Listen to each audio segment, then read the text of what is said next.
Today is the second day of a dry fast, no food or water. The first day went very well, wonderfully. The second day is starting off just as well. Overall well-being is still very good. I haven't noticed any distinctive features or changes so far. As I've mentioned before, it's crucial not to stay inactive, but to keep moving. Yesterday a lot of snow fell, and I spent almost the whole day with a shovel clearing it away. If you let it accumulate here, it will pile up so high that you won't be able to walk through. I wanted to say a few words about the health-restoring aspect of this process. The thing is, the body discards old, sick, and unnecessary cells. Since all energy is directed strictly to healthy cells, those that are weak, diseased, or dead, and perhaps not yet fully eliminated, are actively pushed out by the body. Because of this, a crisis phase begins when your body starts feeling heavily disrupted, to put it simply. Cleaning is happening on a cellular level, which is an inherent part of abstaining from food and water. Without water, this effect can intensify slightly. In return for all of this, we get a wave of healthy cells that promote healing, rejuvenation, immune boosting, and tissue regeneration. Cleansing occurs not just in the gut, but right down to the cellular level. The whole body remembers its healthy state and begins to live accordingly. Provided, of course, that you don't ruin your dietary regimen afterward and stick to simple food in small amounts. A critical aspect is faith and confidence in your immense potential, remembering that the human body's limits are not fully known. Just believe that you are strong and hard to break. However, if you break mentally, your body will start breaking down too. Mindset plays a major role, so set your intention for a specific period right away. Start small. Set a goal for just one day. Once you achieve it, aim for 3 days. Finish those, then aim for 5, and so on, 7, 9. Right now, I've set my mind on a longer period. However, you can always break the fast earlier if you feel something is wrong with your body. But my mindset is aimed further ahead, and we'll see how it goes. Practice will show. Also, when this bodily cleansing happens, latent illnesses often flare up. You might have an underlying condition that suddenly manifests, creating an illusion. How can this be? I was healthy and now I'm sick. You were already sick. The illness was simply dormant, and this process shook it up. If you imagine these illnesses as a forest of trees, abstaining from food and water begins to uproot them.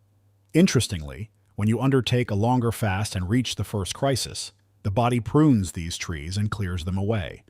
But the root remains. It is during the second crisis on a longer fast that those roots are finally yanked out completely. That is why, while 1 or 2 day fasts are helpful techniques, they don't build up the same momentum. A longer fast interacts deeper with the body, allowing it to thoroughly purge its space. I also want to touch on the psychological state during a dry fast. Disturbances often arise in the form of irritability, resentment, or other negative emotions. Be prepared for this. If you are doing this at home around other people, warn them in advance so they don't take it personally. You will realize later how silly it was, but it happens, and you just need to be ready. Furthermore, the body follows our thoughts. If you cultivate a positive attitude, your body responds positively. If you focus on destruction, the body can start breaking down. During a dry fast, the body becomes highly sensitive to internal signals. If you project positive energy and lightness, aiming for healing, the body will amplify that. If you drop into negativity, the process becomes vastly harder. Another important aspect is how people handle the post-fast period.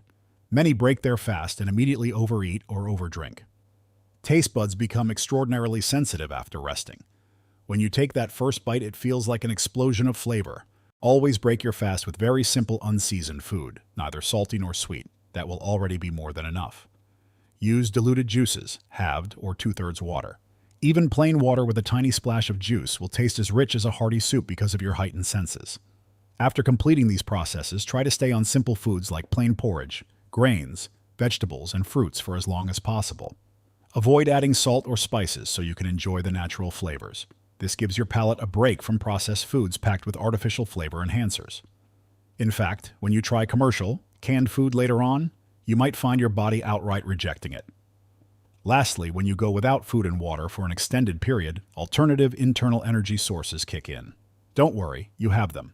In everyday life, we remain in the comfort of regular meals, so these backup systems go unused and can atrophy over time. Fasting activates these secondary reserves, waking them up to function as intended. That's about everything I wanted to share for now. I'm going to head outside, spend some time in nature, take a walk, and go for a light run. Bye, everyone.